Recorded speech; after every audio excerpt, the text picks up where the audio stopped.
Welcome. In this video, I'll show you how to connect ManyChat to n8n. Alright, so first off, let's just go ahead and add in a step.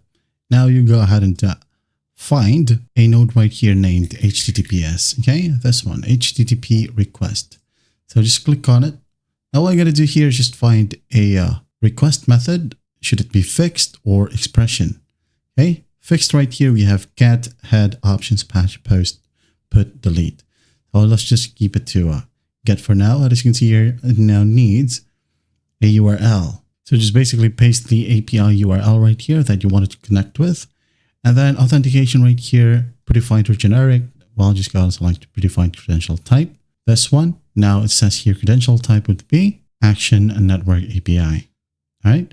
So click on it. Now it needs an Action Network API. So click on create new credential. Now it needs an API key. So to find your API key, just go ahead over to your ManyChat account. Click on settings right here in the left panel. I'm going to scroll all the way down in the left panel as well. And we have API. Click on it and just go ahead and create a new API or generate a new API right here. Generate your API, copy it, paste that in here. Now this section right here is up to you. Okay. All specific domains are none. So once that's done, just click on save. And now you can go ahead and continue with the process right here. Okay. Also execute this step for testing. And there you have it. That is how you connect ManyChat to n8n. I hope this video helps and I'll see you in the next one.